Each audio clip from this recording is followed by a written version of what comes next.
If you don't want your business to fail, here are the top 5 reasons why they do and how you can avoid them. Let's go. Number 1, you guessed it, running out of money. You can never ever have enough money. And the reason I say that is because things always go wrong. Mike Tyson once said, everybody has a plan until they get punched in the face. Right hand. Another sneaky right hand. This time he works over the shoulder of Foreman. This is a combination.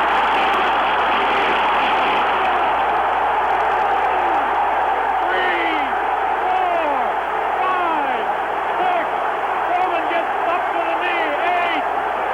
That's it. The fight is stopped. Muhammad Ali, a dramatic 8th-round knockout. He knocks out. And it's very true.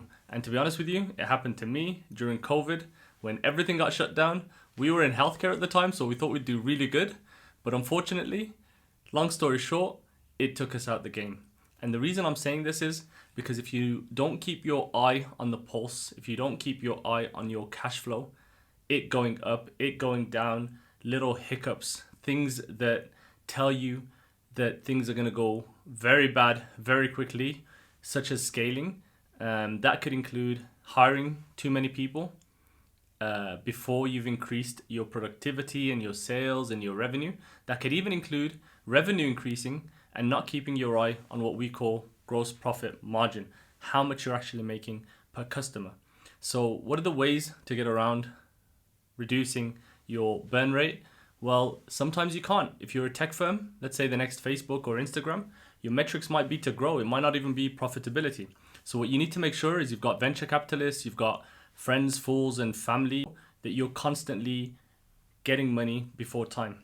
And the best way to deal with that is to have, what I've found from experience, an accountant or an external third party always touching base with you and letting you know 6 months to a year when to raise money. Number 2, product market fit. What does that mean? It means that your product is needed. Think of a time you're walking, you're like, how do I get home? Oh wait, Uber. Yes, Uber. It's the new version of a taxi. Imagine if you went 20 years ago and you told them, hey, I've got Uber. It's an application on my phone. I just tell it where it is and it comes and it sends a taxi to come pick me up. They'd probably laugh you out the room, but they'd say it's a good idea, right? So that's a very good example of product market fit. It doesn't always have to be tech. Think of ice cream on a hot day. It's hot, it's boiling. You want to get cooled a little bit. Ice cream does the job. Now think of the opposite. Think of something silly like an umbrella in the Antarctic. Why would you need an umbrella in the Antarctic? It's probably what something, my kids would say.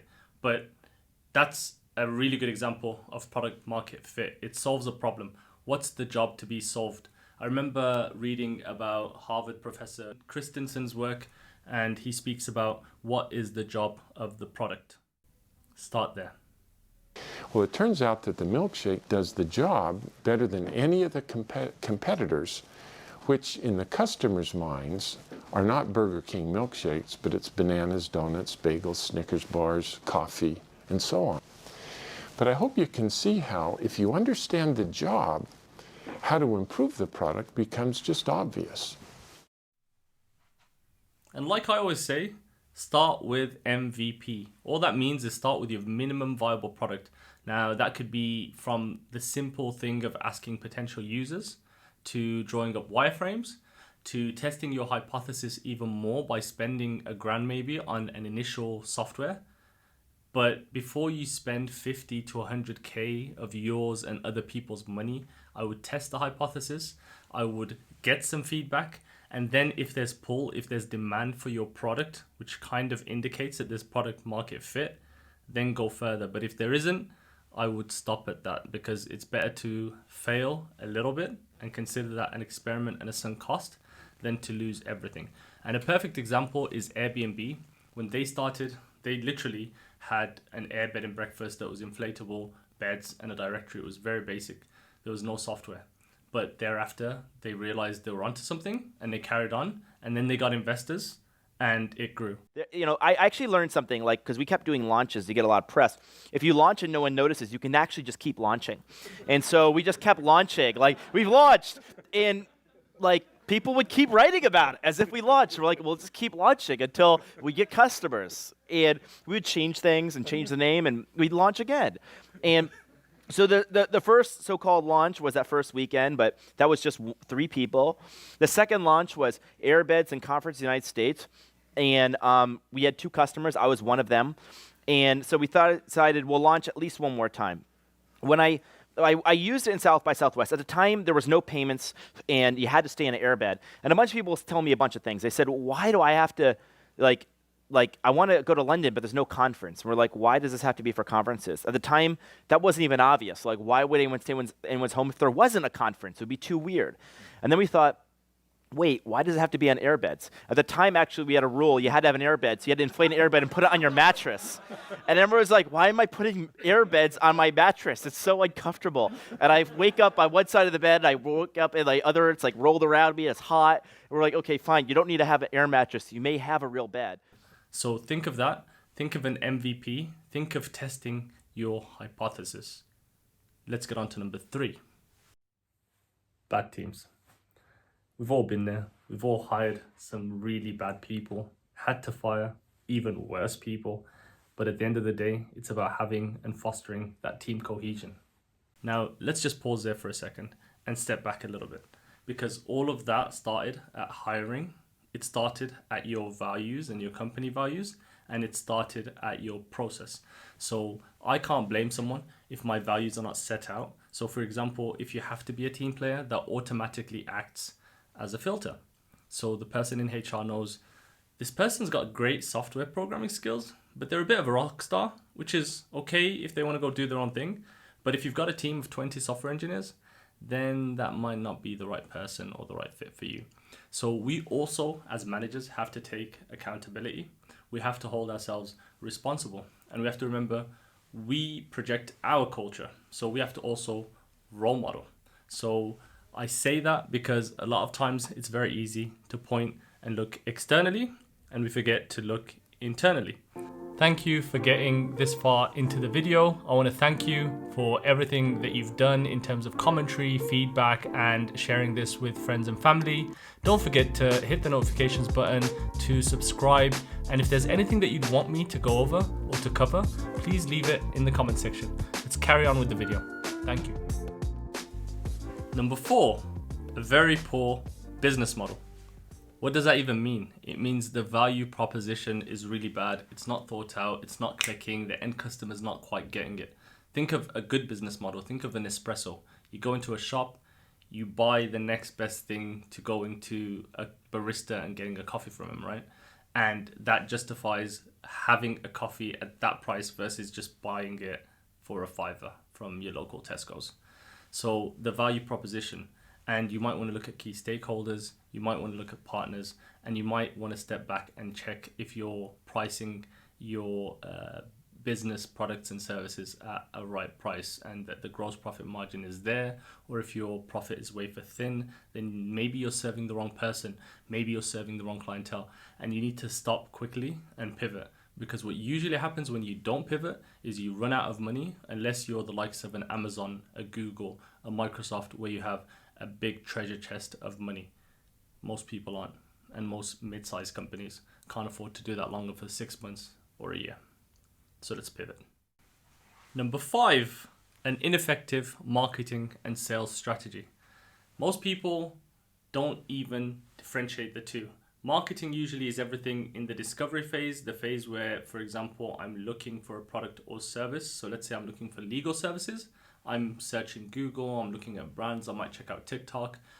And then the sale is me getting closer to conversion. I've looked at, say, 5 legal companies that do what I need. Maybe it's a contract, maybe it's some intellectual property law, very specialized. And I know that it's one of 2 or 3 firms, and then I'm getting onto sales. So it's important to have that process mapped out to see what works best, what's the best media for the person that you're trying to get to. I've talked about this in the video on customer avatars. If you're looking at yuppies, if you're looking at retirees, then it's best to start there and look at where they go to get their media. Is it TikTok? Is it Facebook? Is it Instagram? Is it a newspaper? Is it the underground? Is it a TV? Is it mail? Is it email, etc.? And the reason that is important, because failing to manage it will mean that you're going to fail as a business. And having a CRM tool like HubSpot, using Google Analytics or the like is important, and it will help you to get there and to make sure you get to your right audience. One of the other reasons that the ineffective sales and marketing strategy is allowed to continue is a lot of times we are not measuring the right KPIs. So those KPIs could be return on advertising spend, or what's called ROAS. One that I like is cost per acquisition. So if it's costing me £100 to get in a client, I want to bring it down to 10 or as low as possible. Now that's a work in progress. That requires time and patience, but you need to constantly be monitoring it for it to happen. If not, your company will fizzle, you will fizzle, and this is the canary next to the mine telling you to get a move on. And there you have it, the top 5 reasons why companies fail and how to avoid them. As a bonus, I'm going to add number 6, which is lobbying. And you tend to find lobbying is a very polite word for the B word. What is the B word? A bribe. But I don't make the rules are there. But let me tell you how you should get around that. Have a zero tolerance for lobbying. Try your best to avoid it, because in the long run, it usually not only tarnishes your spirit and your soul, but it also tarnishes your brand and your company. And it's not a good way to set an example when you're buying people left, right, and center. Now, you tend to find people that usually do this, or companies that get involved in this, are bidding for huge contracts with a lot of gray area. Think weapons, think public sector, some of the things. I'm not going to get too deep into it. I've had some really bad experiences with this. You might have also, and it's a really good thing to avoid it if you don't want your business to fail. For everybody else doing it, heed the warning. In the US, you might want to comply with the Foreign Corrupt Practices Act, as well as getting in compliance experts, perhaps getting some corporate governance training for your employees, showing them what lobbying looks like, what bribery looks like. Believe it or not, sometimes it's underhanded. It could even be one of your people might get, taken out to a meal or take somebody else to a meal, and it escalates from there. And maybe they were hired externally and they bring in those practices to your company. Now, these things require patience, they require training, and you tend to find long-term lobbying is not a very good strategy. It usually backfires. You're going to have a license. Price is $250,000, plus a monthly payment of 5% of the gross. Of all 4 hotels, Mr. Corleone. Now, the price for the license is less than $20,000, am I right? That's right. Now, why would I ever consider paying more than that? And I'm not going to mention the companies and the shenanigans that we've seen. And usually it's the people involved and their families and their employees that get hurt, as well as the wider community. And not only that, long term, it reduces the companies in the local area's ability to expand and to compete, because they can't compete fairly because it's not a transparent and regulated market. You can have my answer now if you like. My offer is this. Nothing. Not even the fee for the gaming license, which I would appreciate if you would put up personally.